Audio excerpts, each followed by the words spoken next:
Hello everyone, আসসালামু আলাইকুম। সবাই কেমন আছেন? আলহামদুলিল্লাহ আমি অনেক ভালো আছি। অনেক দিন পর আবার বাগানে চলে আসলাম। এই যে গাছ থেকে পেরে খাওয়ারই স্বাদ কিন্তু আলাদা। আর গাছ পাক না, একবারে দেখেন কি সুন্দর, আর কালারটা দেখেন, জাস্ট ওয়াও, অনেক সুন্দর। অনেক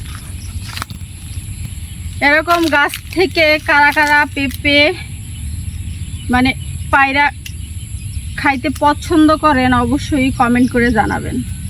তো আবার আমার মতো বাগানে আইসা কিন্তু না ধুয়ে খাওয়াটাই সব থেকে বেটার। কারণ যাদের লিভারের সমস্যা আছে তারা কিন্তু হচ্ছে এই পেঁপের কষ খায়। আর হচ্ছে পেঁপে কিন্তু এই কষ মানে কি এটারে কয়, কষের লগে খাওয়া ভালো। বিসমিল্লাহ, সেই স্বাদ।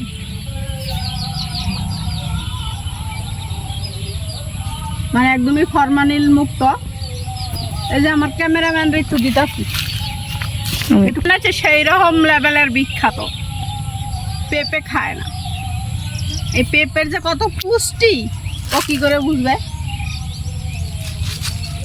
মানে 500 টাকা দিয়েও এরকম একটা অর্গানিক পেঁপে পাওয়া যাবে না।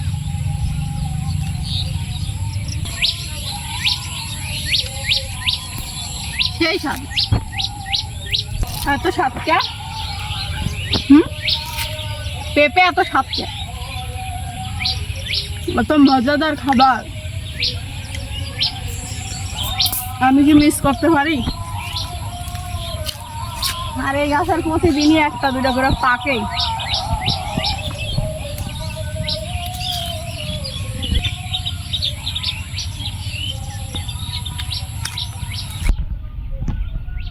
আর এইটা হচ্ছে আমার এই শখের বাগান।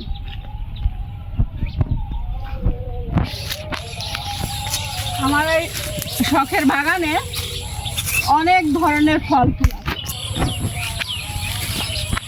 যেমন পেয়ারা, পেঁপে, তারপরে হচ্ছে গ্যান্ডারি আছে। গ্যান্ডারি, এই যে সেই গ্যান্ডারি বাজারে পাওয়া যায়, এত সুন্দর গ্যান্ডারি। আর জাস্ট একদমই হচ্ছে সার পানি বাদেই হয় এইগুলা, মানে গোবরের সার দেয়া। আর এইগুলোর স্বাদ কিন্তু অনেক। আর এইগুলোতে এত পরিমাণ রস।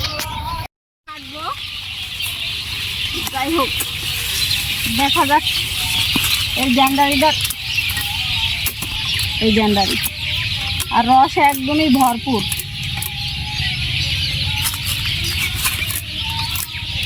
এই একটা গ্যান্ডারি বাজারে কিনতে গেলে 60 থেকে 70 টাকা। মানে এই এক হাত গ্যান্ডারি 20 টাকা এখন, আগে তো 10 টাকা পাওয়া যেত। মিষ্টি ছিল না, এই একগুলো আসলেই মিষ্টি।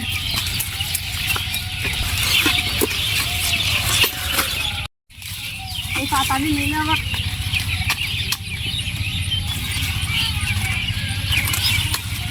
এই পাতাটি নিলে গরুর একবেলা হয়ে যাবো, ওখানে খাওয়ান।